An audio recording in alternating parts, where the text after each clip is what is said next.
سرکار زمانہ حسین سرکار حسین سرکار نہیں جے کوئی فسانہ حسین سرکار حسین ارواحنا فدا وعجل اللہ تعالی فرجہ الشریف. اما بعد فقد قال اللہ سبحانہ وتعالی فی کتابہ الحکیم اعوذ باللہ من الشیطان الرجیم بسم اللہ الرحمن الرحیم. وکأی من نبی قاتل معه ربیون کثیر فما وهنوا لما اصابهم فی سبیل اللہ وما ضعفوا وما استکانوا واللہ یحب الصابرین.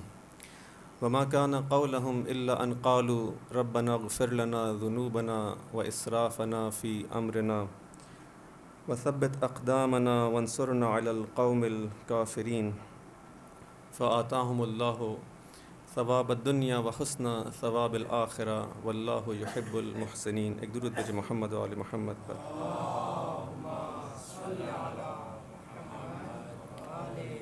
رب اشرح لي صدري ويسر لي امري واحلل عقدة من لساني يفقهوا قولي. عزیزان محترم، ربیون اور نظام فکر و عمل کربلا کے عنوان سے جس گفتگو کا آغاز کیا تھا اس کی آج اس سلسلے کی چوتھی کڑی ہے. اس سلسلے میں یہ آیات جن کی تلاوت آپ کی خدمت میں کی گئی، یہ جس پس منظر میں نازل ہوئی ہیں اس کا تھوڑا بیان کیا گیا تاکہ بہتر طریقے سے ہم ان آیات کو سمجھ سکیں. اور بیان ہوا کہ یہ آیات جنگ احد کے کانٹیکس میں تھی، اس سیاق کے اندر ہیں جہاں پہ جنگ احد کا ذکر ہوتا ہے اور مسلمانوں کے ساتھ جو امور پیش آتے ہیں اور ان کی کوتاہی کی وجہ سے، اس حب دنیا میں مبتلا ہونے کی وجہ سے جو مشکلات آتی ہیں اور بہت بڑی مشکل، اور عالم اسلام کے اس وقت کے بہترین اصحاب شہید کر دیے جاتے ہیں صرف چند لوگوں کی غفلت اور ان کی کوتاہی کی وجہ سے اور ان کی سستی. اور ان تمام واقعات کے اندر پھر خداوند کریم مسلمانوں کو اس حالت جسے کہتے ہیں شکست کی حالت، اور اس کے اندر جب ان کا مورائل بہت ڈاؤن ہو چکا ہے، دوبارہ سے یاد دلاتا ہے کہ ہم اس سے پہلے بھی تمہاری مدد کر چکے ہیں، بدر میں ہم نے تمہاری مدد کی، اور وہ خدا جو کہ پہلے تمہاری مدد کر سکتا ہے وہ اب بھی تمہاری مدد پر قادر ہے. لیکن پھر کچھ شرائط بیان کی گئیں کہ اس کی شرط یہ ہے کہ صبر کرو اور تقوی اختیار کرو. ان شرائط کے ساتھ اگر تم اب بھی باقی رہو گے تو یہ امداد خدا اب بھی تمہارے شامل حال رہے گی. اور پھر یہاں پر انہی مطالب کو اور خداوند کریم کی جو قدرت کی آیات ہیں اس کا ذکر کیا، اور اس کے بعد کچھ آیات کا ذکر کیا گیا جس کے اندر ان احکام کا ذکر ہے، ان کہتے ہیں وصیتیں ہیں، کچھ ایڈوائسز ہیں کہ اگر اس کو فالو کیا جائے تو ایک اسلامی معاشرہ، ایک سوسائٹی جو ہے وہ بہتر طریقے سے پروگریس کر سکتی ہے، اس کے اندر ترقی ہو سکتی ہے. اس مطالب کو بیان کرنے کے بعد دوبارہ سے جنگ احد کا ذکر ہوتا ہے، اور کل ہم نے کچھ آیات یہاں تک پڑھی تھیں کہ دوبارہ سے جنگ احد کا ذکر ہونے کے بعد کہا جاتا ہے کہ تم لوگ حزن میں مبتلا نہ ہو، غمگین نہ ہو، اور تمہارے اندر ایک مایوسی کی کیفیت طاری نہ ہو، بلکہ خداوند کریم کی جانب متوجہ رہو. اگر کوئی غلطی ہو گئی ہے، کوئی لغزش ہو گئی ہے تو خداوند کریم مغفرت کرنے والا ہے. اور یہ ایک بہت بڑا جسے کہتے ہیں ایک ایسا دروازہ جو خداوند کریم نے کھولا ہے کہ اگر انسان سے کبھی بھی کوئی لغزش ہو جائے، کوئی غلطی ہو جائے تو وہ پریشان نہ ہو، وہ مایوس نہ ہو، بلکہ دوبارہ سے اس کو واپس خدا کی طرف آنے کی کوشش کرے، اور خدا کا دروازہ ہمیشہ کھلا ہے اور اس کو ان مشکلات کو دور کرنے کے لیے ہمیشہ تیار ہے. اس کے بعد ارشاد ہوتا ہے کہ مسلمانوں سے خطاب کرتے ہوئے کہ اب جب کہ یہ مسئلہ پیش آ گیا ہے تو جان لو کہ اگر تم ایمان پر باقی رہو گے تو تمہیں کو غلبہ اور تمہیں کو فوقیت حاصل رہے گی. ان کنتم مومنین انتم الاعلون. مسلمانوں سے کہا جا رہا ہے، مومنین سے کہا جا رہا ہے کہ پریشان نہ ہو، غمگین نہ ہو، ولا تہنوا ولا تحزنوا، وہن نہ ہے تمہارے اندر، سستی نہ ہے، حزن کے اندر اور غم کے اندر گرفتار نہ ہو، تم ہی کو غلبہ حاصل رہے گا، تم ہی کو فوقیت حاصل ہوگی، لیکن شرط یہ ہے کہ ایمان ہونا چاہیے۔ اور اگر تم دیکھ رہے ہو کہ آج تم لوگ کسی شکست سے دوچار ہوئے ہو اور تم پر، اس قوم پر من حیث القوم ایک زخم آیا ہے، تو صرف ایسا نہیں کہ تم پر زخم آیا ہے، تم پہ ایک مصیبت آئی ہے، تمہارا جو دشمن ہے اس پر بھی جو ہے مصیبت نازل ہوئی ہے، کیونکہ جنگ احد کے اندر، اس سے پہلے جنگ بدر کے اندر، خود جنگ احد کے اندر بھی مسلمانوں کے یہ جب قائے پلٹتی ہے اور جو ہے حالات تبدیل ہوتے ہیں، اس سے پہلے کفار مکہ جو تھے ان کو بہت بڑی شکست ہو رہی تھی، دوبارہ سے شکست ہو رہی تھی، وہ تو مسلمانوں کی کوتاہی کا نتیجہ تھا کہ حالات تبدیل ہو گئے۔ تو خداوند کریم کہتا ہے جس طرح سے تمہیں یہاں پر زخم آیا، ان پر بھی زخم وارد ہوا ہے، ایسا نہیں کہ صرف تم پر ہے۔ اور پھر خداوند کریم ایک قاعدہ کلیہ کی طرف اشارہ کرتا ہے کہ یہ تلک الایام نداولها بین الناس، خداوند کریم ان ایام کو تبدیل کرتا رہتا ہے، آج کسی کا دن ہے، کل کسی کا دن ہے، آج کوئی پاور میں ہے، آج کوئی قدرت میں ہے، کل کوئی قدرت میں ہے۔ اس کا ہدف کیا ہے؟ لیعلم اللہ الذین آمنوا، تاکہ خدا اس کے ذریعے سے امتحان کرتا ہے۔ اگر صرف اور صرف ہمیشہ ایک ہی حالات رہیں اور وہ لوگ جو کہ ایمان لے آئے ہیں، اگر ان کو یہ ہو کہ ہاں ٹھیک ہے، خدا نے جس طرح سے بدر میں ہماری حمایت کی اور بدر میں جو ہے وہ ملائکوں کو نازل کیا اور ہمیں جو ہے کامیابی حاصل ہو گئی، بس یہ چونکہ ہم ایمان لے آئے ہیں، بس اب ہمیشہ کامیابی ہی ہمارے ساتھ رہے گی۔ بس انسان کیا ہوگا؟ وہ جو محنت اس کو کرنی ہے، جو کوشش کرنی ہے، جو تلاش کرنی ہے، جو امتحان کے اندر اس کو جیسے کہتے ہیں کہ بالکل ہر طرح سے اپنی رسپانسبلٹی کو، اپنے وظائف کو ادا کرنا ہے، اس پہ پھر کوتاہی کرنا شروع کر دے گا کہ جب میرے لیے گارنٹیڈ ہے یہ کام اور مجھے ہی جو ہے وہ خدا کی رسول کے ساتھ ہونے کی وجہ سے کامیابی نصیب ہونی ہے، تو پھر یہ اس طرح سے اپنی رسپانسبلٹیز کو ادا نہیں کرے گا۔ تو خدا کہتے ہیں نہیں، ہم ان ایام کو جو ہے وہ تبدیل کرتے رہتے ہیں تاکہ امتحان لیا جا سکے اور معلوم ہو سکے کہ کون واقعی مومن ہے۔ وَيَتَّخِذَ مِنْكُمْ شُهَدَاءَ وَاللَّهُ لَا يُحِبُّ الظَّالِمِينَ، اور اسی طرح سے دوبارہ سے تاکید ہوتی ہے وَلِيُمَحِّصَ اللَّهُ الَّذِينَ آمَنُوا، خدا اس کے ذریعے سے تمحیص کرنا چاہتا ہے۔ تمحیص کسے کہتے ہیں؟ پیوریفائی کرنا چاہتا ہے، وہ جس کے جو خالص ہے اس کو ناخالصی سے جو ہے پیورٹی کو امپیورٹیز سے جدا کرنا چاہتا ہے۔ یہ ہدف ہے ان تمام چیزوں کا، ان امتحانات کا، اس تداول ایام کا، ایام کے گردش ایام کا جو ہدف ہے وہ کیا ہے؟ امتحان، تاکہ خدا تمحیص کرے۔ وَلَيُمَحِّصَ اللَّهُ الَّذِينَ آمَنُوا وَيَمْحَقَ الْكَافِرِينَ۔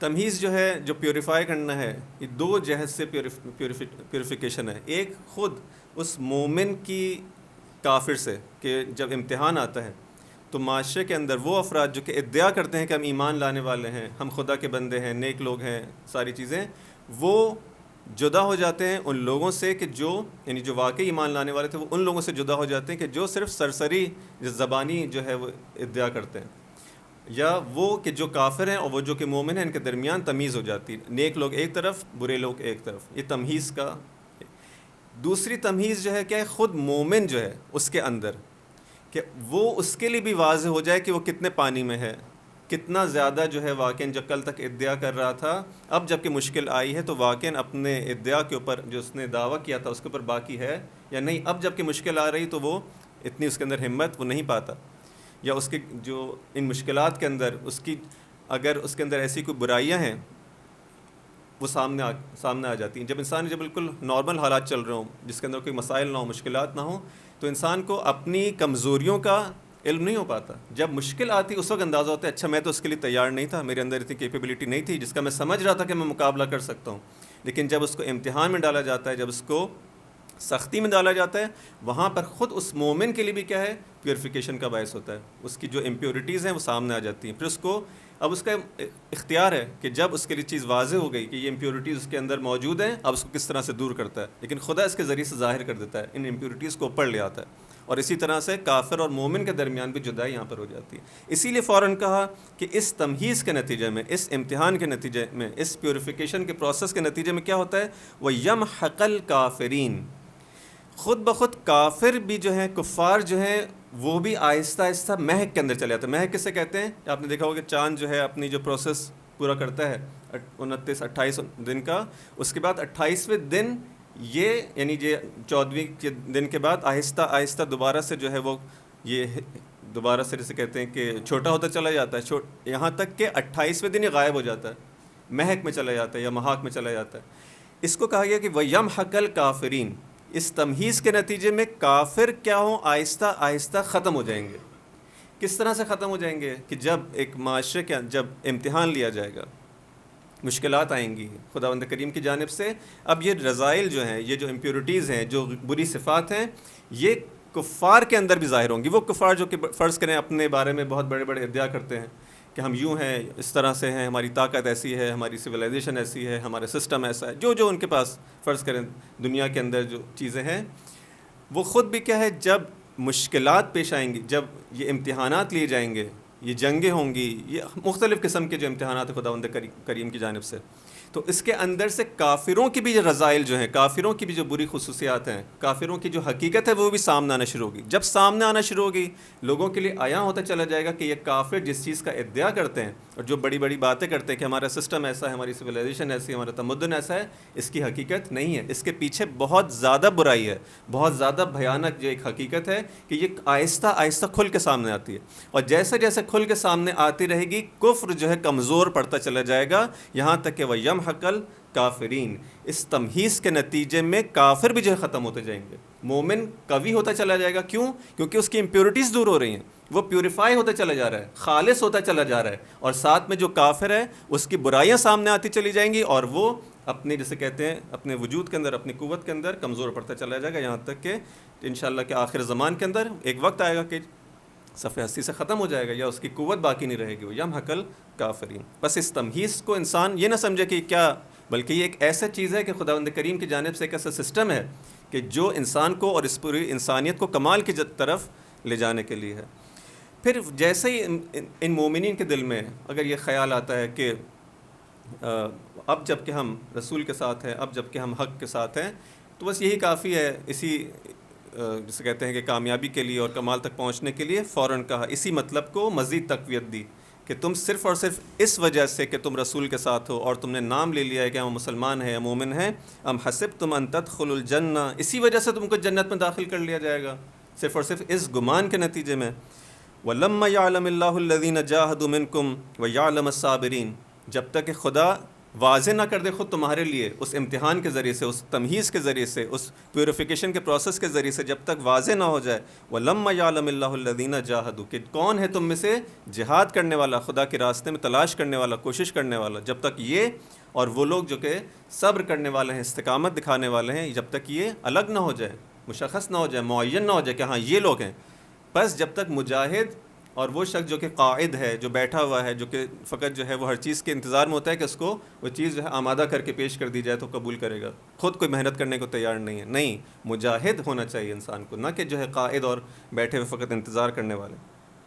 اور اسی طرح سے یہ سب یہ جب تو کیا تم یہ گمان کرتے ہو کہ تمہارا امتحان نہیں لیا جائے گا؟ اور یہ جو آیت ہے، یہ جب تک قرآن ہے، جب تک عالم جس انسانیت ہے، اور جب یہ اس وقت تک یہ پیغام ہے، کسی بھی زمانے کے لیے مخصوص نہیں ہے کہ اس وقت جو ہے خدا نے احد کے زمانے میں مومنین سے امتحان نہیں، ہر زمانے کے اندر یہ امتحان ہے. جس طرح سے ہم اپنے زمانے کے اندر بھی دیکھ رہے ہیں کہ کس طرح سے بالآخر مختلف طریقوں سے جو ہے وہ امتحانات جو ہے وہ لیے جاتے رہتے ہیں، اور کتنے اسی میں کتنے لوگوں کی، خاص طور پہ آج اس زمانے کے اندر کتنے ہی لوگوں کی ایمان اور ان کا جو ادعا ہے وہ سامنے آ جاتا ہے. اور اب یعنی واقعاً بہت سارے لوگ ہیں جو انہی واقعات کو دیکھ کے، اگر کسی کے اندر جو ہے وہ چشم بینا ہو، بصیرت کے ساتھ دیکھ سکتا ہو، وہ سمجھ جاتا ہے کہ نہیں، حقیقت ہم جس کو کل تک ہم سمجھ رہے تھے یہ دین کے نام لینے والے ہیں، یہ اس طرح سے خدمت کرنے والے ہیں، یہ ہیں وہ ہیں، نہیں، سب سمجھ میں آ جاتا ہے کہ کون کس جانب کھڑا ہے، اگر کسی کے پاس جو ہے چشم بینا ہو اور بصیرت ہو. وَلَقَدْ كُنْتُمْ تَمَنَّوْنَ الْمَوْتَ. پھر کہا کہ تم لوگ جب تک امتحان نہیں ہوتا، وہی بات جو امام حسین علیہ السلام کی وہ کلمات کہ جب تک لوگ مبتلا نہیں ہوتے، جب تک امتحان نہیں ہوتا تو بڑی بڑی باتیں کرتے ہیں کہ ہم دیندار رہی ہے، لیکن جب امتحان آتا ہے تو قلت الدیانون، پھر دین پر عمل کرنے والے واقعی معنی میں پھر کم رہ جاتے ہیں. کہا وَلَقَدْ كُنْتُمْ تَمَنَّوْنَ الْمَوْتَ مِنْ قَبْلِ أَنْ تَلْقَوْهُ. تم لوگ بہت کل تک کتنی بڑی کہتے تھے کہ ہاں بدر کے اندر جس طرح سے ہم کو کامیابی نصیب ہوئی اور اتنا بڑا مقام شہادت لوگوں نے کامیابی بھی حاصل ہوئی، اور وہ لوگ جو کہ شہید ہو گئے اس دنیا سے مقام شہادت کے ساتھ، ہم بھی جو ہے وہ اس مقام شہادت کے متمنی ہیں، اور اے خدا ہم کو بھی جو ہے وہ مقام عطا فرمائے، یہ کرے وہ کرے. اور اگر ہم جیسے ہم زیارت کے اندر کرتے ہیں کہ اے خدا، اے کاش ہم لوگ اس زمانے میں ہوتے تو ہم بھی اپنے امام کا ساتھ دیتے اور اس فوز عظیم پہ فائز ہوتے. تو خدا فرماتا ہے وَلَقَدْ كُنْتُمْ تَمَنَّوْنَ الْمَوْتَ. کل تک تم موت کی تمنا کرتے تھے، یعنی خدا کے راستے کے اندر میں قتل کی تمنا کرتے تھے کہ اگر خدا ہم کو بھی وہ موقع دیتا بدر کی طرح تو ہم بھی جو ہے راہ خدا میں جو اپنی جان نثار کرتے۔ من قبل ان تلقوہ، لیکن یہ تمہاری تمنا کب تک تھی؟ جب تک تم موت کے سامنے نہیں آئے تھے، جب تک تم نے موت کا سامنا نہیں کیا تھا، تب تک تم بڑی بڑی تمنائیں کرتے تھے کہ کاش ہم بھی ایسا ہوتا، یوں ہوتا۔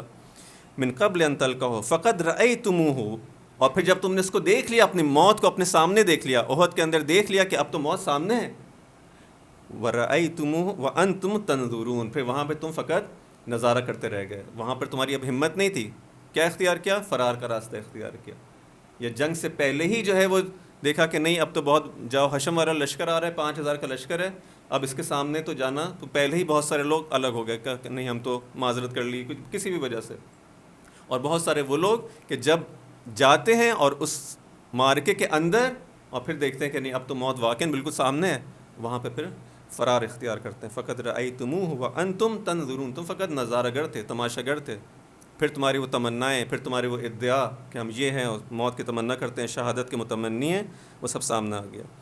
وما محمد الا رسول، ایک درود بھیجے محمد وعلی محمد۔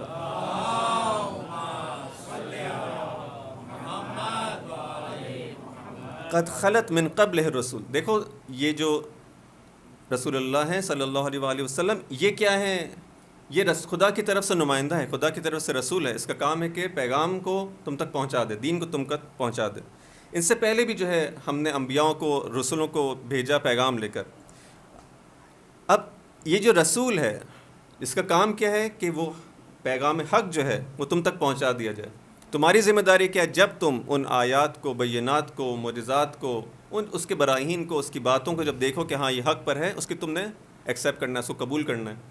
لیکن یہ جو ایکسیپٹ کرنا ہے یہ کیا فقط اسی حد تک ہے کہ جب تم دیکھو گے کہ چونکہ رسول اب زندہ ہیں، اس دنیا کے اندر ہیں، اور یہ اس دنیا میں جب تک رہیں گے اور ان کو حکومت مل گئی ہے، انہوں نے مدینہ کے اندر حکومت اسلامی قائم کی ہے، نظام اسلامی قائم ہوا ہے، اور یہاں پہ بڑے فوائد ہیں، اور کس طرح سے یہ پروگریس کر رہا ہے اور آہستہ آہستہ جو ہے وہ دین ترقی کر رہا ہے اور پھیل رہا ہے، جب اس میں رہنے میں فائدہ ہے، ان کے ساتھ دینے میں فائدہ ہے۔ اگر تم اس نیت سے آئے ہو کہ ان کے ساتھ دینے میں فائدہ ہے، پس اگر تمہارے ذہنوں میں یہ ہے کہ اگر کبھی یہ دنیا سے چلے گئے پھر تو معلوم نہیں ہے کہ پھر کیا ہونے والا ہے، تو کیا تم جو ہے تمہارا جتنا کچھ بھی ایمان ہے فقط اس وجہ سے ہے کہ چونکہ رسول ہیں تو تم ہو، اور جیسے ہی رسول چلے جائیں گے تو تم پھر جاؤ گے، پلٹ جاؤ گے؟ اس کا اگر ایسا ہو، اس کا مطلب ہے کہ تم در حقیقت اس پیغام پر ایمان نہیں لائے، اس دین پر ایمان نہیں لائے، بلکہ تمہاری ساری کی ساری جسے کہتے ہیں کہ اٹیچمنٹ تھی اس رسول کی اس ذات سے تھی کہ جب تک یہ ہے تو ہم ہیں۔ کیوں؟ کیونکہ جب تک یہ ہے تو ہمارے ساتھ یہ سارے فوائد اور یہ ساری چیزیں ہیں، اگر یہ اس دنیا سے چلا گیا پھر تو نظام ہی ختم ہو جائے گا، پھر تو یہ ساری جو چیزیں ختم ہو جائیں گی، پھر دوبارہ سے جو ہے وہ کفر اگر غالب ہو گیا تو یہ سارے جو مفادات ہیں، ساری جو دنیا ہم کو مل رہی ہے وہ ختم ہو جائے گی۔ تو اگر کہا کہ یہ تو فقط رسول ہے، اصل تو وہ پیغام ہے، اصل تو وہ خدا ہے کہ جس کا رسول ہے، وہ تو باقی ہے، تو وہ تو ختم نہیں ہوا۔ تو اگر کبھی جو ہے یہ رسول اس دنیا سے چلے جائیں، افَإِن مَاتَ او قتل، یا ان کو قتل کر دیا جائے، ان کو شہید کر دیا جائے، انقلبتم علی اعقابکم، تو کیا تم پلٹ جاؤ گے؟ جس راستے سے آئے تھے اسی راستے پیچھے پلٹ جاؤ گے؟ جس کفر سے تم دین میں آئے تھے اسی دین سے دوبارہ کفر کی طرف پلٹ جاؤ گے؟ مگر تم نے اس دین کو اس کی براہین کی وجہ سے، اس کی حقانیت کی وجہ سے قبول نہیں کیا تھا۔ اگر حقانیت کی وجہ سے قبول کیا تھا تو آج بھی دین حق وہی ہے، آج بھی خدا وہی خدا ہے، فرق نہیں پڑتا، یہ رسول باقی رہے یا یعنی وہی جسے ہم کہتے ہیں کہ ایک پرسنالٹی کے گرد جو انسان بالکل جس اطراف میں اس کے محور پہ جو چکر لگاتا رہتا ہے، یہ خطرناک ہے۔ انسان کو دیکھنا ہوگا کہ وہ مکتب کیا ہے، وہ پیغام کیا ہے، وہ حقیقت کیا ہے۔ پرسنالٹیز تو آتی جاتی، حتیٰ رسول جیسی پرسنالٹی بھی اگر ہو جس کے لیے تو دنیا کو خلق کیا گیا، وہ بھی آنے جانے والی ہستی ہے، وہ بھی اس دنیا میں ہمیشہ تو باقی رہنے والی نہیں ہے۔ بس جہاں پہ جب رسول جیسی پرسنالٹی کو ہم انسان جو اپنا محور، اس معنی میں محور کہ جب تک وہ ہیں جب تک ہم ان کو فالو کریں گے، جب اس دنیا سے چلے گئے بس اب نہیں، بلکہ تم کو خدا محور ہونا چاہیے، دین محور ہونا چاہیے، وہ تو باقی ہے۔ بس انسان جو ہے اس بارے میں ہمیشہ چیک کرتا رہے کہ میرا جس چیز پہ میں نے سٹینڈ لیا ہے، جو میرا سٹینس ہے، جو میرا موقف ہے، وہ کس مطلب کے اوپر ہے، آیا کسی پرسنالٹی کے اوپر گھوم رہا ہے کہ گرد گھوم رہا ہے یا نہیں، میرے پاس کوئی پرنسپلز ہیں، کوئی اصول ہیں کہ جس کے گرد للہ ہو ایک درود بھیجے محمد آل محمد پر.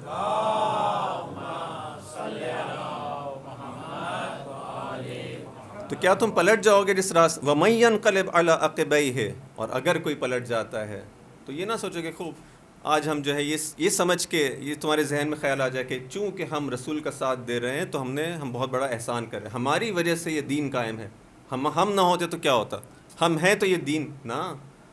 وَمَن يَنْقَلِبْ عَلَىٰ عَقِبَيْهِ، اگر کوئی جس راستے سے آیا ہے اسی راستے سے واپس بھی پلٹ جائے تو یہ نہ سوچو کہ کوئی مسئلہ کوئی مشکل پیش آ جائے گی دین خدا کے دین کو. فَلَن يَضُرَّ اللَّهَ شَيْئًا، تم خدا کو کہ نقصان نہیں پہنچاؤ گے. نہیں، بہت لوگ ہیں کہ جو خدا ان کو لائے گا اور اس دین کی جو ہے وہ کمک کریں گے، اس کی جو ہے نصرت کریں گے.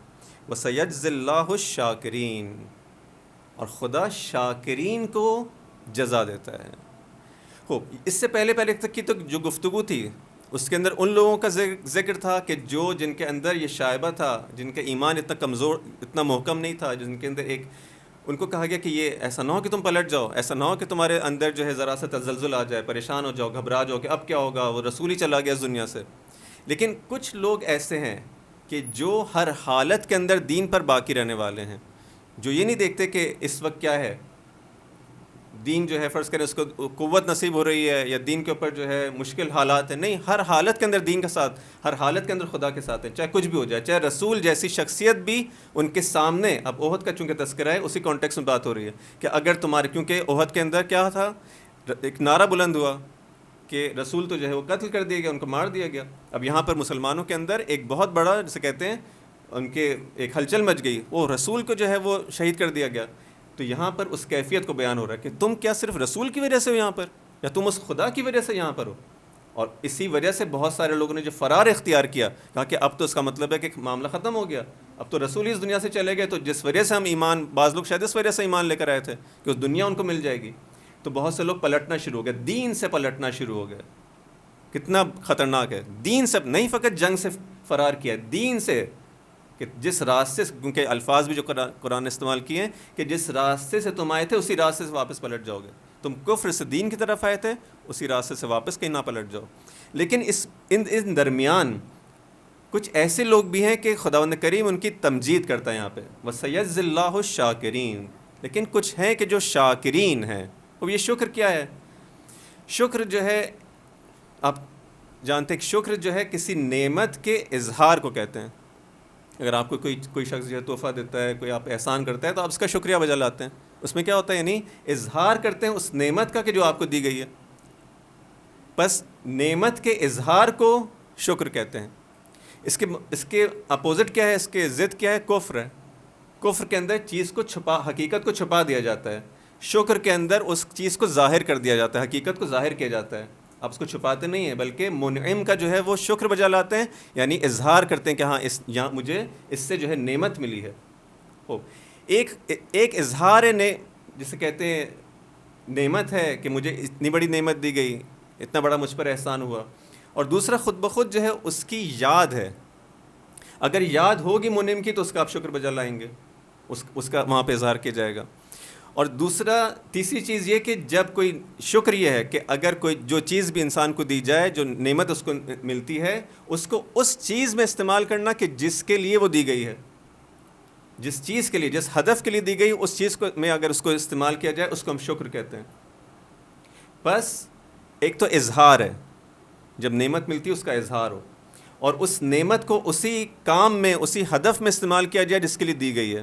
اور تیسری چیز کیا کہ جس نے دی ہے اس کی یاد آپ کے دل میں ہو، جبھی آپ اس کا شکر بجا لائیں گے، جبھی آپ اس کا شکر. تو یہ تینوں چیزیں اگر کسی کے اندر جمع ہو جائیں، وہ نعمت کو اسی چیز میں استعمال کرے کہ جس چیز کے لیے دی گئی ہے. انسان کو جو خدا نے جو ہے ہاتھ اور پیر اور اس کے جو ہے دل و دماغ اور اس کی آنکھیں جو دی ہیں، اگر اس کو ہر چیز کو اسی ہدف میں استعمال کرنا شروع کر دے اور اس کو کسی اور ہدف میں، کسی اور کام میں استعمال نہ کرے، اور ایک انسان کی پوری زندگی اسی طرح سے گزرتی چلی جائے کہ جو نعمت بھی خدا نے اس کو دی ہو، اب اس کی سب سے بڑی نعمت اس کے وجود کی نعمت ہے، اور اس کے وجود کے اندر جو چیزیں بھی شامل ہیں، سب اس کا دل و دماغ، اس کے خیالات، ہر چیز اس کے اندر شامل ہے. اس کی کیپیبلٹیز، اس کی صلاحیتیں، پھر اس کے اطراف میں جو لوگ ہیں، اس کے جو دوست ہیں، اس کے جو معاشرہ ہے، اس کی جو دولت ہے، اس کا مال ہے، یہ ساری چیزیں، ایک ایک نعمت جو خدا نے اس کو دی ہے. اگر کوئی شخص ہر نعمت کو جو خدا نے اس کو دی ہے اس کو اظہار کرے کہ خدا نے مجھے نعمت دی ہے، اور اس کو اسی ہدف میں اور اسی پرپز میں استعمال کرے جس کے لیے وہ نعمت دی گئی، جس چیز کے لیے اس کو بنایا گیا ہے، اور یہ ہمیشہ اس منعم کی یاد میں رہے، تو کیا یہ شخص کبھی گناہ گار ہو سکتا ہے؟ یہ تو ہمیشہ مطیع ہوگا. کہ وہ انسان جو اپنی ہر چیز کو اسی کام میں استعمال کرے کہ جس کو اس کے منعم نے دی ہے، اس کا مطلب ہے کہ اس کے اندر عصیان نہیں ہوگا، اس کے اندر نافرمانی نہیں ہوگی، اس کے اندر اطاعت ہی اطاعت ہوگی، کہ وہی کام کر رہا ہے کہ جس کو اس سے چاہا گیا ہے، اس کے اپنے وجود اور اس کے ہر وہ چیزیں اس کے اطراف میں ہیں. اور وہ جو کہ ہمیشہ یاد خدا میں ہو، کبھی بھی ایک لحظے کے لیے بھی جو ہے وہ غافل نہ ہو. یہ حقیقی معنوں میں کیا بنے گا؟ شاکر. اب دیکھیں شکر کے اب لیولز ہیں، مراتب ہیں. اعلیٰ ترین درجہ کیا ہوگا؟ یہ اس قسم کا درجہ کہ جس کے اندر پھر ایک لمحے کے لیے بھی اور ایک چھوٹی سی چھوٹی نعمت کے حوالے سے بھی وہاں پر عصیان نہ ہو، اس کو اسی چیز میں استعمال کیا جائے کہ جس کے لیے اس کو دیا گیا ہے. اور ہمیشہ وہ جو ہے وہ، کیونکہ منعم شاکر کے لیے ضروری ہے کہ منعم کو یاد رکھے، بس ایک لمحے کے لیے بھی اگر اس سے غافل نہ ہو. یہ شکر کا جو ہے اعلیٰ ترین مرتبہ ہے، اعلیٰ ترین مرتبہ. اس لیے کہا گیا کہ ان میں، جہاں پر تم دیکھ رہے ہو کہ کچھ ایسے لوگ بھی ہیں، لیکن اسی احد کے میدان میں کچھ ایسے بھی ہیں کہ جو شاکرین ہیں، جو شاکرین ہیں، جن کے بارے میں وہ فرشتہ وہ کیا ندا دیتا ہے کہ لا سیف الا ذو الفقار ولا فتح الا علی. یہاں پر ایسے بھی افراد ہیں کہ اگر کوئی مرد ہے یہاں پر موجود ہے تو وہ علی ہے، کہ جو اتنے لوگ جو ہیں ان حالات کے اندر رسول کو چھوڑ کے جا رہے ہیں، لیکن ایک شخص ہے کہ جو باقی ہے، جو استقامت دکھا رہا ہے.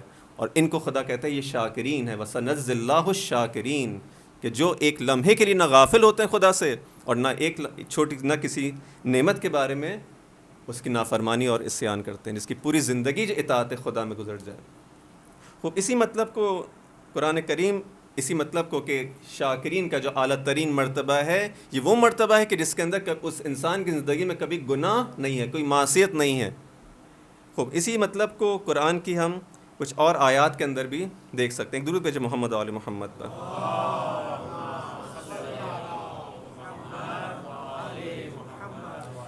جہاں پر شیطان کا ذکر ہے، ابلیس کا ذکر ہے، کہ وہ کہتا ہے کہ میں، جب اس کو مہلت دی جاتی ہے اور اس کو جب رد کیا جاتا ہے درگاہ خدا سے، تو خود کہتا ہے کہ مجھے جو ہے کچھ مہلت دی جائے، اور خدا کہتا ہے ٹھیک ہے، تو اس کو مہلت دی جاتی ہے. قال فبما اغویتنی لاقعدن لهم صراطک المستقیم. اب میں کیا کروں گا؟ میں تیری صراط مستقیم پر، جسے کہتے ہیں کمین لا کے طاق لا کے بیٹھ جاؤں گا، اور وہ لوگ جو اس راستے کے صراط مستقیم پر ہوں گے ان کو یہاں سے ہٹانے کی کوشش کروں گا. ثم لآتینہم من بین ایدیہم ومن خلفہم وعن ایمانہم وعن شمائلہم ولا تجد اکثرہم شاکرین. اور کہتا ہے کہ اے خدا، میں ان کی جانب آؤں گا، سامنے سے بھی، پیچھے سے بھی، دائیں جانب سے بھی، بائیں جانب سے بھی. اور پھر خود کہتا ہے ولا تجد اکثرہم شاکرین، اور ان میں سے اکثر کو شاکر نہیں پایا جائے گا. بس یہ شاکر وہ لوگ جو کہ صراط مستقیم پر شیطان کے بہکاوے کی وجہ سے ہٹ جائیں گے، اس کے راستے سے ہٹ جائیں گے. یہ وہ کون لوگ ہیں کہ جو شاکرین نہیں ہیں. اب دیکھیں اس آیت کے اندر بھی کیا کہا گیا تھا کہ ہم شاکرین کو جو ہے وہ جزا دیں گے، جس جزا کا بھی ذکر نہیں کیا گیا. ایک دفعہ ہوتا ہے جزا کا ذکر کیا جاتا ہے، کہا کہ ہم ان کو جزا دیں گے اور ایک ایسی جنت میں داخل کریں گے جس کے نیچے سے جو ہے وہ نہریں جاری ہیں، جس جنت میں یوں ہے، حور العین ہے، یہ ہے، باغ ہے، شہد ہے، یہ ساری چیزیں ذکر کیا جاتا ہے. ایک دفعہ ذکر نہیں کیا جاتا، ہم جزا دیں گے. کیا جزا دیں گے نہیں بتایا. کیوں؟ اتنی بڑی وہ جزا ہے کہ جس کا ذکر نہیں کیا جا سکتا. یہ جو شاکرین کا جو اعلیٰ ترین مرتبہ ہے، کہا کہ ونسج ہم دیں گے ایک جزا، لیکن اتنی بڑی ہے، اتنی عظیم ہے کہ جس کا ذکر نہیں کیا جا سکتا. بس اگر کوئی شاکر ہوتا تو کیا ہے، وہ شیطان کے اس صراط مستقیم پہ جب شیطان آتا ہے ان کا راستہ روکتا ہے. یہ وہ لوگ ہیں کہ جو راستہ رکنے والے نہیں ہیں بلکہ اپنے راستے کو کنٹینیو کرتے ہیں. لیکن اکثر ان میں سے کیا ہیں، شیطان کہتا ہے کیا شاکر نہیں ہے. یہ ایک آیت. اسی طرح سے ایک اور جگہ اسی شیطان کے حوالے سے، اسی ابلیس کے حوالے سے، قال رب بما اغویتنی، لَأُزَيِّنَنَّ لَهُمْ فِي الْأَرْضِ، میں ان لوگوں کے سامنے اس زمین، اس دنیا کے اندر جو چیزیں ہیں اس کو زینت بنا کے، اس کو بہت خوبصورت بنا کے پیش کروں گا. یعنی اس کا جو ٹول ہے، اس کا جو طریقہ ہے شیطان کا کیا ہے، مزین کر کے پیش کرتا ہے. جسے کہتے ہیں کہ بھیانک ترین چیز کو، اگلی ترین چیز کو، جس کی جانب کوئی نہ جائے، اگر اس کی طرف اس کے، جسے کہتے ہیں کہ اگر اس کا کور، جو اس کے جو اوپر کی جو کورنگ ہے اس کو ہٹا دیا جائے، اس کے چہرے سے اس کے نقاب کو ہٹا دیا جائے، تو کوئی بھی اس دنیا کی جانب اصلاً دیکھے بھی نہ. اتنی بھیانک، اتنی زشت ہے کہ جس کو امام علیہ السلام اس دنیا کو کہتے ہیں کہ میں تجھے 3 طلاقیں دیتا ہوں، اتنی بھیانک ہے، اتنی زشت ہے کہ اس کی طرف کوئی بھی حرکت نہیں. لیکن اگر یہ پردہ ہٹ جائے تو کوئی بھی اس کی طرف نہیں جائے گا. پھر شیطان کیا کرتا ہے، اسی کو اتنا زیادہ خوبصورت بناتا ہے تاکہ لوگ اس کی طرف آئیں، ورنہ کون جائے گا اس کی جانب. لَأُزَيِّنَنَّ لَهُمْ فِي الْأَرْضِ وَلَأُغْوِيَنَّهُمْ أَجْمَعِينَ، اور میں ان سب کو جو ہے اغوا کروں گا، ان کو راستے سے ہٹاؤں گا. إِلَّا عِبَادَكَ مِنْهُمُ الْمُخْلَصِينَ، مگر تیرے مخلص بندے. اس کا مطلب ہے کہ یہ مخلص بندے کون ہوں گے؟ وہی شاکرین ہو گئے، کیونکہ شاکرین کو اس نے کیا کہا تھا کہ میں شاکرین جو وہ بندے ہوں گے ان کو صراط مستقیم سے نہیں ہٹایا جا سکے گا. اس آیت کے اندر اس کا لفظ، یعنی اس کی جگہ پہ ایک اور تعبیر استعمال کی گئی کہ وہ کون ہوں گے کہ جو صراط مستقیم سے نہیں ہٹیں گے، ہمیشہ اپنی اس پہ باقی رہیں گے. الا عبادک منہم المخلصین، مگر وہ کہ جو تیرے مخلص بندے ہوں گے. یہ اسی کو ایک اور جگہ ارشاد ہوتا ہے، قال فبعزتک لأغوینہم اجمعین الا عبادک منہم المخلصین. یہاں پہ شارٹ کر کے جو اسی مطلب کو بیان کہ میں ہر ایک کو بہکاؤں گا، ہر ایک کو اغوا کروں گا، ہر ایک کو ہائی جیک کرنے کی کوشش کروں گا تیری راہ مستقیم سے. الا عبادک منہم المخلصین، مگر تیرے مخلص بندے جو ہوں گے. بس مخلص اور شاکرین یہ وہی ہیں کہ جن کی زندگی میں کوئی گناہ نہیں ہے، کہ جو معصوم ہے ہر قسم کی گناہ سے، عصمت کے اس اعلیٰ، جو اعلیٰ ترین جو اخلاص کے مرحلے پہ ہیں، وہی اعلیٰ ترین شکر کے مرحلے پر بھی ہیں. اس کا وہاں پر ذکر ہوتا ہے. خداوند کریم فرماتا ہے کہ یہ ان لوگوں کو ہم جو کہ شاکرین ہوں گے، وَسَنَجْزِي الشَّاكِرِينَ. اور پھر یہ آیت ہے جس کا ہم نے یہاں تک پہنچے، وَكَأَيٍّ مِّن نَبِيٍّ قَاتَلَ مَعَهُ رِبِّيُّونَ كَثِيرٌ. اب جب کہ یہ تمام گفتگو ہو گئی، جنگ احد کا ذکر ہو گیا، مسلمانوں کو ان کی جو کمزوریاں ہیں ان کو یاد دلایا گیا کہ دیکھو تمہاری اندر یہ مسائل ہیں، اس کو پیوریفائی کرنے کی ضرورت ہے، ان امپیورٹیز کو دور کرنے کی ضرورت ہے. یہ تمام چیزیں ان کو بتایا گیا کہ ہم کس طرح سے امتحان لیتے ہیں، اس میں پریشان ہونے کی ضرورت نہیں ہے. اگر تم ایمان لاؤ گے تو تم ہی اعلان ہو، تم ہی جو ہے تمہیں فوقیت حاصل ہوگی، تم ہی کو غلبہ حاصل ہوگا، لیکن صبر اور استقامت کی ضرورت ہے. یہ تمام باتیں جب ہو گئیں، یہ تمام چیزیں، اس کے بعد ان کی ایک طرح سے مذمت کہ دیکھو اس طرح سے نہ ہو جا، یہ تمہارے لیے جسے کہتے ہیں کہ ایک سبق ہے، اس میں عبرت ہے کہ یہ نہ ہو.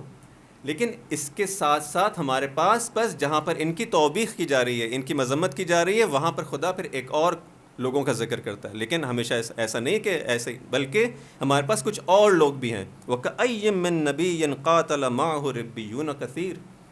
لیکن ہمیشہ ایسا نہیں، مومنین کی ایک تعداد ایسی بھی ہے کہ جو انبیاء کے ساتھ ہمیشہ انہوں نے کیا کیا، ان کے راستے کے اندر ہمیشہ ان کی حمایت کی، ان کے ساتھ رہے.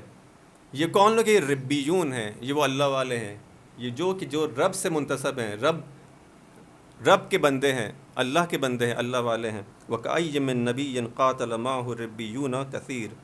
اور جو تعبیر استعمال کی گئی، کہا کہ یہ کثیر تعداد، یعنی ایسا نہیں کہ ہمیشہ سے ایک، یہ نہیں کہا اکثر نہیں، لیکن ایک کثیر تعداد میں بالآخر لوگوں نے حمایت کی، انبیاء کی، اور ان کے ساتھ قتال کیا اور ہمیشہ سے رہے.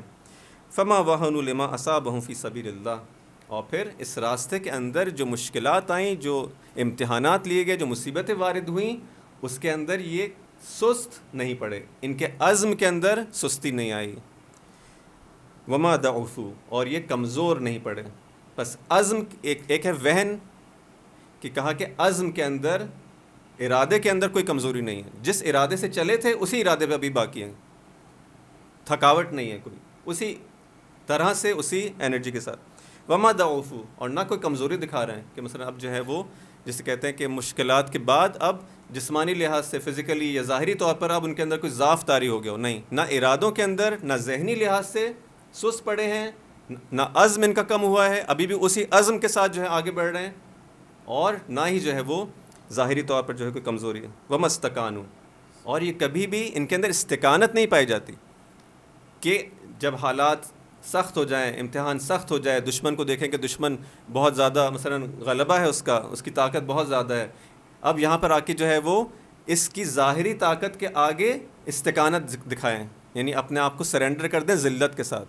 یہ کبھی بھی ان کے اندر نہیں تھا، چاہے کتنی ہی بڑی مصیبت کیوں نہ ہو جائے، کتنی ہی بڑی دشمن کی طاقت کتنی ہی زیادہ کیوں نہ ہو، لیکن استقامت نہیں ہوگی. یہ جو ہم اصحاب کربلا کے اندر دیکھتے ہیں، جو امام علیہ السلام کے ساتھ آگے آگے بڑھ بڑھ کے اظہار کرتے ہیں، اے امام اگر جو ہے ہم کو اس آپ کے راستے کے اندر جو ہے وہ ہمیں جلا دیا جائے، اور پھر ہمیں جلانے کے بعد ہماری جو ہے وہ راہ کو جو ہے وہ ہوا میں منتشر کر دیا جائے، اور پھر ہم کو دوبارہ زندہ کیا جائے، اور پھر دوبارہ زندہ کرنے کے بعد دوبارہ سے جلا دیا جائے، اور جلانے کے بعد دوبارہ سے، اور یہ کام 70 مرتبہ بھی ہوگا تو ہم آپ کو نہیں چھوڑیں گے. یہ ہے کہ کبھی بھی ان کے اندر نہ وہن ہے نہ عزم. کے اندر آپ دیکھیں پہاڑوں کی طرح عزم ہے، کہ عزم، اور اس کے اندر کہیں ہم کو یہ نہیں نظر آتا کہ اب جو ہے پریشان ہو گئے ہوں، اب وہ عزم نہ رہا ہو. نہ ان کے اندر کوئی کمزوری ہے، نہ ان کے اندر استقامت اور دشمن کے مقابلے میں کوئی ذلت ہے، بلکہ یہ تو اس مکتب کا، ان ربیون کا نعرہ ہمیشہ سے یہ کیا رہا ہے ہاتھ من الذلہ، کہ ذلت کے ساتھ ہمیں کبھی بھی ذلت نہیں برداشت کر سکتے.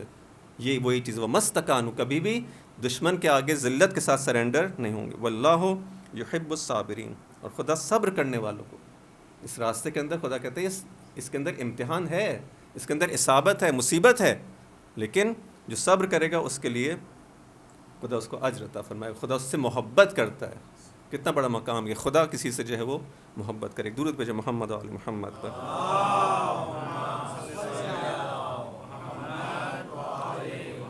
خوب، اب الحمدللہ کچھ جو ہے نزدیک ہوئے ہیں اپنی اس گفتگو سے. آپ لوگ بھی شاید کافی ٹائم سے منتظر ہیں کہ بالآخر یہ اس نظام فکر و عمل کربلا جو ہے، اس کا پہلی مجلس کے اندر بھی ذکر ہوا کہ کیوں، یہ کیا ربط ہے. انہی ربیون کو امام علیہ السلام یاد کرتے ہیں، انہی اصحاب کربلا کو، انہی سید شہداء کے اصحاب کو امام علیہ السلام ربیون کا لقب دیتے ہیں کہ یہ ربیون ہیں.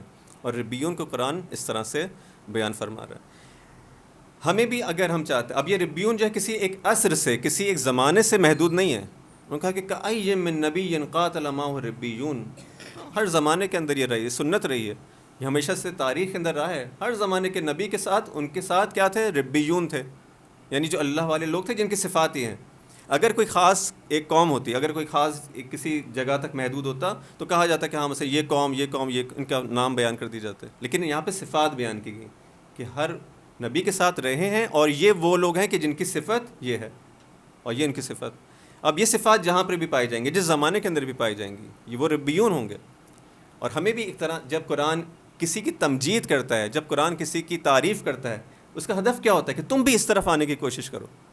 تمہارے لیے اس مقام کو ہم نے رکھا ہے. کبھی شاکرین کی بات کر رہا ہے، کبھی مخلصین کی بات کر رہا ہے، کبھی مومن کی بات کرتا ہے، کبھی متقین کی بات کرتا ہے. ان عناوین کو کیوں ذکر کیا جاتا ہے اور پھر ان کی توصیف کی جاتی ہے. دیکھو متقین، اور متقین یہ ہیں، اب ان کی جو ہے توصیف، متقین کون ہوتے ہیں؟ یہ صفات ان کے اندر ہوتی ہیں، تاکہ ہمارے لیے واضح کر دیا جائے تم بھی متقی بننے کی کوشش کرو. مومنین یہ ہوتے ہیں، ان کی صفات یہ ہوتی ہے، تم بھی مومن بننے کی کوشش کرو. اسی طرح سے ربیون یہ ہیں، تم بھی اس طرح، تم بھی صف میں آ سکتے ہو. یہ محدود نہیں ہے کہ ایک زمانہ تھا جس کے اندر یہ تھے اور اس کے بعد نہیں، ہمیشہ یہ سلسلہ جاری ہے. فیض خدا ہمیشہ جاری رہے گا، تم بھی اس طرف آؤ. اسی مطلب کو جو ہے وہ مختلف انبیاء کے زمانے کے اندر اب دیکھتے ہیں. ایک دفعہ جو حضرت عیسیٰ علیہ السلام جو ہے آواز جو ہے ندا دیتے ہیں کہ کون ہے جو خدا کے راستے میں میری مدد کرے گا. تو کیا وہاں پہ ان کے ساتھ جو افراد تھے، مگر انہوں نے نہیں کہا کہ ہاں ہم ہیں، نحن انصار اللہ. یہ وہی ربیون ہیں. اب فرق ہے، فقط تعبیرات کا فرق ہے. اب یہ حضرت عیسیٰ علیہ السلام کے ساتھ ہوں، چاہے رسول اللہ کے ساتھ ہوں، رسول خدا کے ساتھ جو افراد، ان کو جو کیا کہا گیا کہ یہ رسول ہیں، کہ ان کے ساتھ جو افراد ہیں کیا ہیں؟ یہ کفار پر سخت ہیں، اور مومنین کے ساتھ کیا ہیں؟ رحم دل ہیں. محمد رسول اللہ والذین معہ، وہ لوگ جو ان کے ساتھ ہیں. یہاں پہ بھی وہی ہے، ہم نے کہا کہ کأی من نبی قاتل معہ ربیون کثیر. یہ معیت جو ہے انبیاء کی، جو ساتھ دینے والے فقط ایک زمانے تک نہیں، رسول خدا کے بھی ساتھی ہیں. کچھ افراد ہیں کہ جو ان کی معیت کے اندر ہیں، ان کا ساتھ دینے والے ہیں. والذین معہ، اور پھر یہ کہہ کے نہیں چھوڑ دیا والذین معہ، نہیں، وہ کون ہے؟ ان کی صفات بیان کی، تاکہ تم بھی اس طرح سے ہو جاؤ، تاکہ تم بھی رسول کی معیت کے اندر آ سکو. اشداء علی الکفار رحماء بینہم. ان کی صفت یہ ہے کہ کفار پر شدید ہیں، ان کے مقابلے میں کبھی جھکتے نہیں ہیں، ان کے اندر استقامت نہیں آتی، سرنڈر نہیں ہوتے. لیکن آپس کے اندر ان کے جو تعلقات ہیں، ان میں بہت آپس میں ایک دوسرے کے ساتھ جسے کہتے ہیں شیر و شکر ہیں. آپس میں گھل مل جاتے ہیں، ان کے اندر پھر وہ اخوت کا رشتہ ہے، وہ بھائی چارگی کا رشتہ ہے. لیکن کفار کے مقابلے میں یہی انتہائی سخت ہیں، انتہائی پر جو ہے وہ مقاومت کرنے والے ہیں. عزیزان محترم، یہ جو وہن ہے، یہ جو مطلب ہے کہ انسان سست نہیں پڑتا، عزم اس کا جو ہے وہ یہ کب ہو سکتا ہے؟ یہ جو ربیون کی ایک اہم ترین خصوصیت ہے، اسی پہ انشاءاللہ آپ لوگوں کی زحمتوں کو تمام کیا جائے. عزم کب انسان کا جو ہے، جتنا زیادہ ہدف بلند ہوتا ہے، جتنا زیادہ انسان جو ہے وہ اس کی منزل دور ہو، اتنا ہی زیادہ انسان آپ دیکھیں، فرض کریں کہ آپ کو کہا جائے کہ یہاں سے ہم جاتے ہیں، مثلا جلوس نکلتے ہیں ہمارے، اور نمائش سے لے کے مثلا ایرانین ہال تک، تو یہ ایک اتنا راستہ، چند کلومیٹر کا راستہ ہے.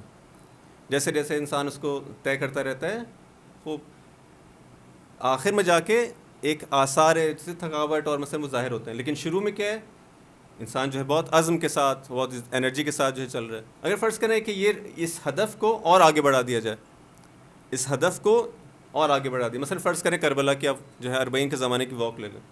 تو 40 کے زمانے کی جو واک ہے، اس کے اندر 80 کلومیٹر کا راستہ ہے، 80 کلومیٹر کا راستہ ہے. لیکن انسان کے سامنے کیا ہدف جو ہے بلند ہو گیا، آگے لمبا ہو گیا. اب وہ اتنا جلدی نہیں تھکے گا.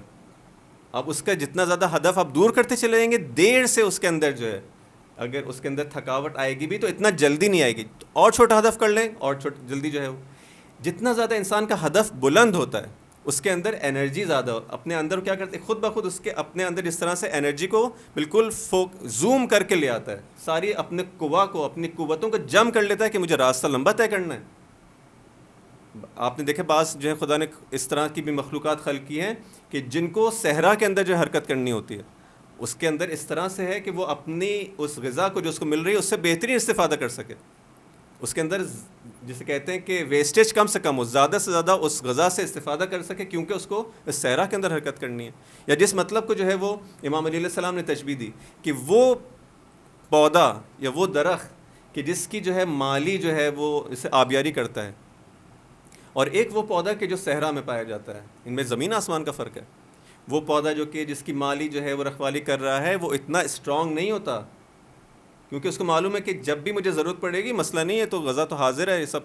لیکن ایک وہ ہے کہ جو صحرا کے اندر اگنے والا ہے، وہ اس طرح سے ہے کہ اس کو اگر آپ اکھاڑنا بھی چاہیں گے، زمین سے نہیں اکھڑ پائے گا. اتنی اس کی شاخیں جو ہیں وہ گہری ہیں، کیونکہ اس نے انتظام کیا ہے کہ مجھے لمبا اپنے لیے جو ہے انرجی کو کنزرو کرنا ہے کسی طرح سے.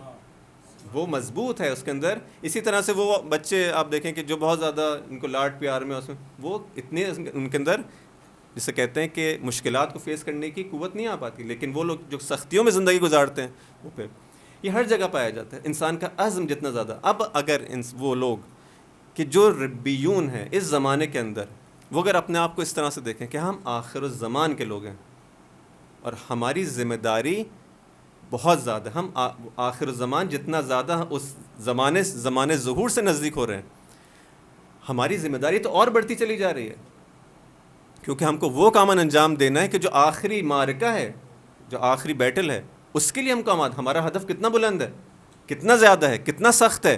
جتنا زیادہ یہ سخت ہوگا، اتنا ہی زیادہ ہمارے اندر، جتنا اس کو ہم امیجن کریں گے، جتنا اس کو اپنے لیے مطمع نظر قرار دیں گے، اس کو نصب العین قرار دیں گے، اتنا ہی ہمارے لیے اندر قوت میں اضافہ ہوگا. کمی نہیں آئے گی، اضافہ ہوگا. لیکن اگر کوئی اس کو اپنا نصب العین بنائے، اگر کسی کی زندگی کا نصب العین یہ ہو کہ مجھے اپنے آپ کو آخر الزمان کے لیے آمادہ کرنا ہے، امام کے لیے آمادہ کرنا ہے، ان مشکلات کے لیے آمادہ کرنا ہے کہ جو شدید ترین مشکلات ہوں گی اب تک جو بھی اس دنیا کے اندر ہوئی ہیں، سخت ترین مشکلات ہوں گی، اس کے لیے اگر اپنے آپ کو دیکھے گا تو پھر اس کے لیے جو آمادگی کرے گا وہ زیادہ ہوگی. پھر اس کا عزم میں بھی اضافہ ہوگا، اس کی قوت میں بھی اضافہ ہوگا، اس کی قدرت میں بھی اضافہ ہوگا. اس کو اگر اس طرح سے دیکھا جائے، ایک انسان جیسے ریلے ریس ہوتی ہے، ہم لوگ کھیلتے ہیں، بچے جو ہیں وہ، یا اس میں کیا ہوتا ہے کہ آپ ایک چیز کو، جو ایک امانت ہے جو آپ کو دی جاتی ہے، کہ جب آپ کے ہاتھ میں آئے گی، اب آپ کو تیزی سے لے جا کر اس کی حفاظت کرتے ہوئے اور تیزی سے لے جا کر آگے والے کو دینا ہے، اور پھر اس کی ذمہ داری کہ اس کی حفاظت کرتے ہوئے تیزی سے جو ہے آگے والے کو لے جائے.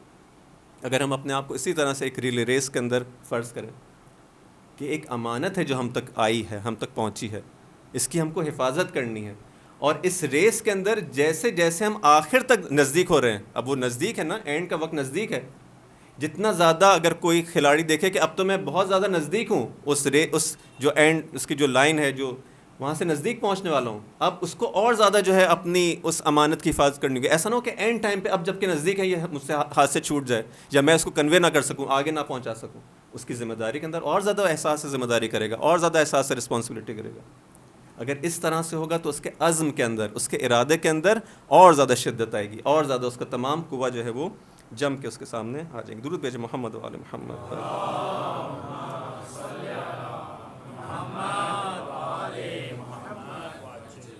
انشاءاللہ آئندہ آنے والے دنوں میں خدا نے توفیق دی انہی مطالب کو کہ ربیون کی جو صفات ہیں، یہ وہن اور سستی اور کمزوری اور استقانت ان کے اندر نہیں ہوتی، اور یہ کیا کام ان کو انجام دینے ہیں، ان کے اندر کیا خصوصیات ہیں جو ان آیات کے اندر بیان کی گئیں، جس کو ہمیں اڈاپٹ کرنا ہے. انشاءاللہ اس کا ذکر ہوگا، اور توسل کرتے ہوئے ان لوگوں سے کہ جن کو امام نے ربیون کا لقب دیا، انہی لوگوں سے توسل کرتے ہوئے، انہی اصحاب کربلا سے توسل کرتے ہوئے کہ جس طرح سے آپ اپنے زمانے کے اندر خدا نے آپ کو ان ربیون میں سے قرار دیا، آپ ہی ہمارے لیے دعا کریں، آپ ہی ہماری دستگیری کریں، آپ ہی ہماری کمک کریں، یاری کریں کہ ہم اپنے زمانے کے اندر اس رسپانسبلٹی کو اور اس وظیفے کو انجام دے سکیں. درود بھیجیں محمد و آل محمد.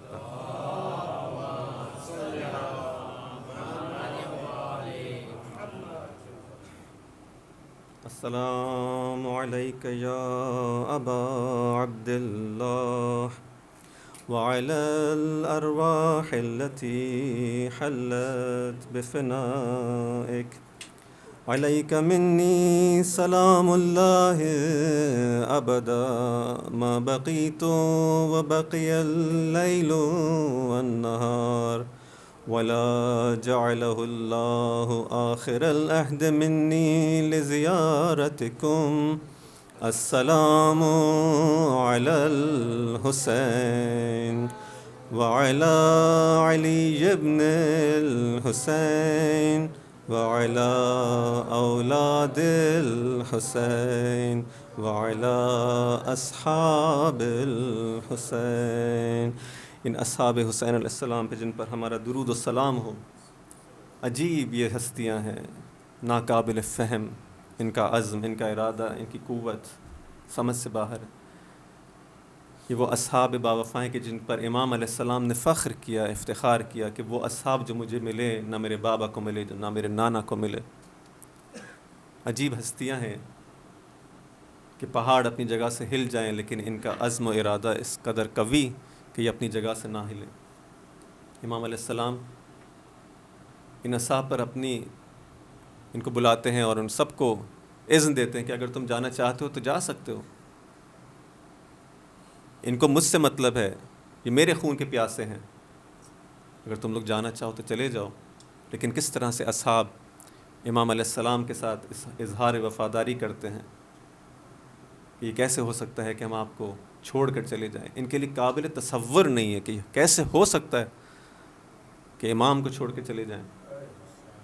عجیب ہے کچھ امام علیہ السلام کے اصحاب. ہر صحابی کے اندر ایک عجیب خوبصورتی ہے، عجیب جمال ہے، عجیب عظمت ہے، عجیب شان و شوکت ہے.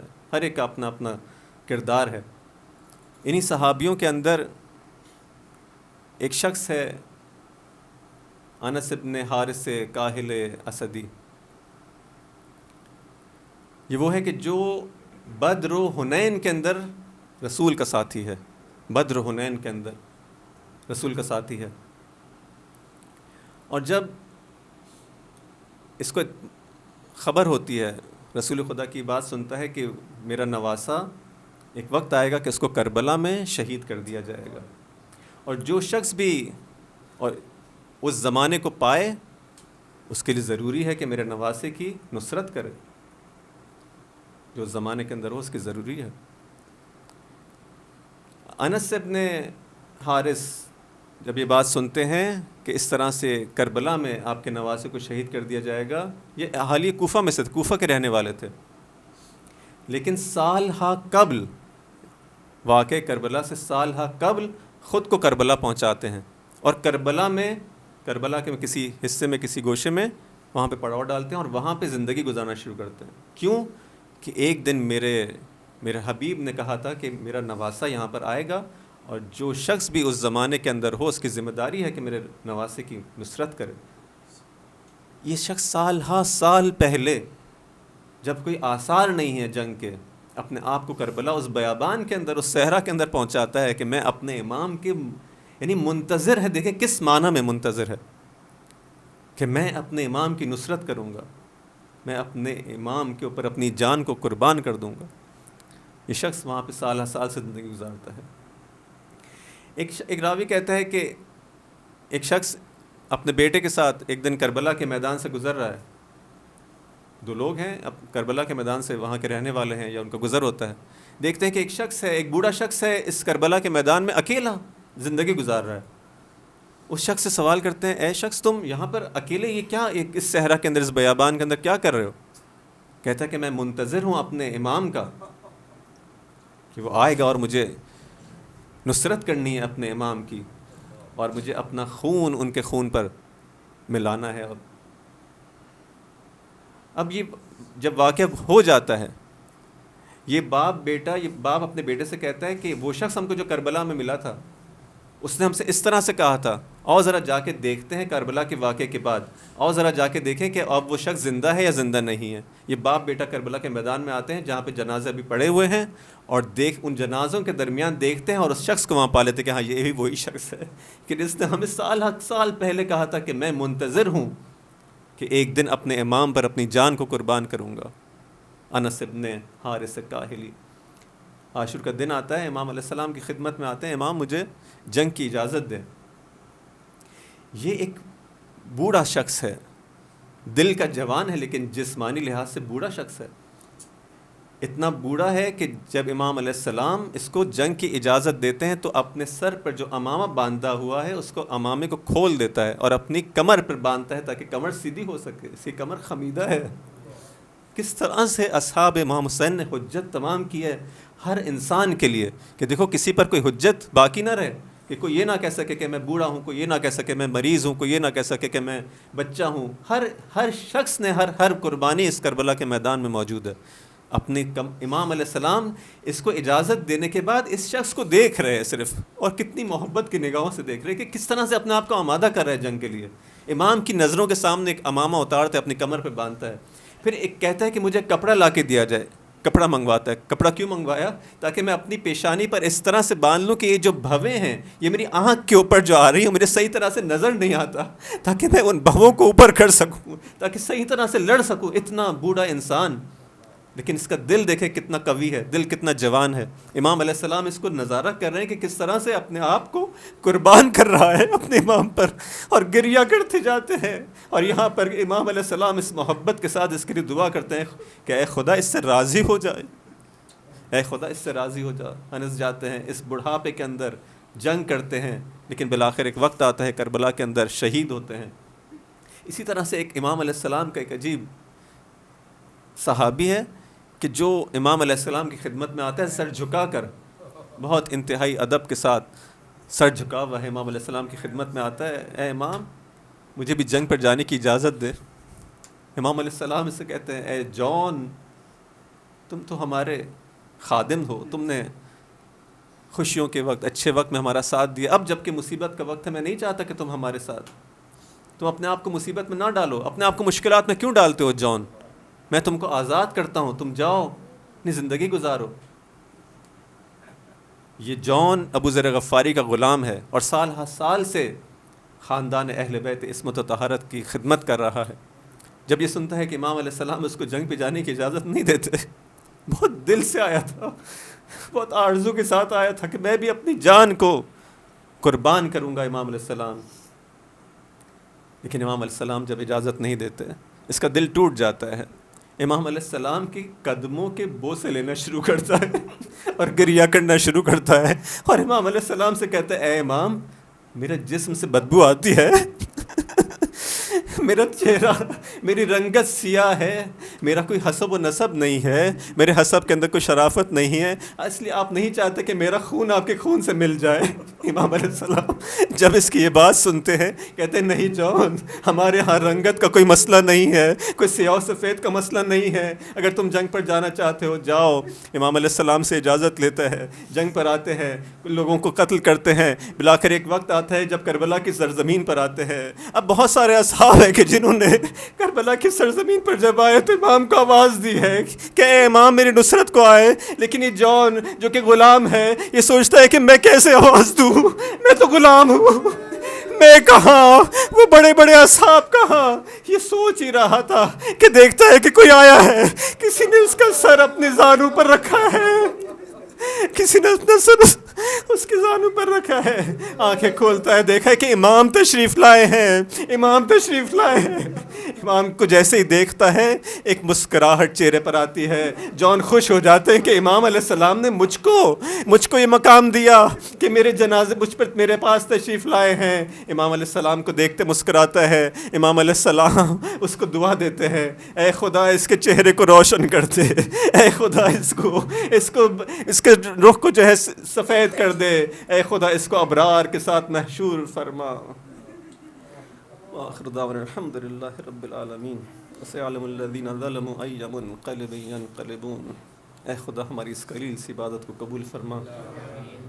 اے خدا جس طرح سے تو نے اس غلام کو اپنی بارگاہ میں قبول فرمایا، اے خدا کہ جس طرح اس غلام نے کہا کہ میرے جسم سے بو آتی ہے، اے خدا ہمارے وجود بھی گناہوں کی وجہ سے متعفن ہو چکے ہیں، اس سے بو آتی ہے، ہم لوگ اپنے امام سے بہت دور ہو چکے ہیں، گناہوں کی وجہ سے ہماری رنگت سیاہ ہو چکی ہے، اے خدا لیکن ہم اپنے امام سے محبت کرتے ہیں، واقعی محبت کرتے ہیں، چاہتے ہیں کہ اپنے امام کا ساتھ دیں، تمہاری مدد فرما انہی آنسوؤں کے ذریعے، انہی آنسوؤں کا واسطہ جو کہ خلوص کے ساتھ ان آنکھوں سے جاری ہوئے ہیں، کہ ہم بھی اپنے زمانے کے امام کے ساتھ اسی طرح سے نصرت کر سکیں، آخر وقت تک ان کا ساتھ دے سکیں، کسی بھی حال میں کسی بھی مصیبت میں ان کو تنہا نہ چھوڑیں، ہم کو وہ معرفت عطا فرما۔ اے خدا ہمیں اپنے اس زمانے کے اندر جو ذمہ داریاں ہیں ان کو بہترین طرح سے سمجھنے، اس کو ادا کرنے کی توفیق عطا فرما، اس زمانے کے حجت کے ظہور میں تعجیل فرما، اور ہم کو ان کے اصحاب و انصار میں شامل فرما۔ ماتم حسین۔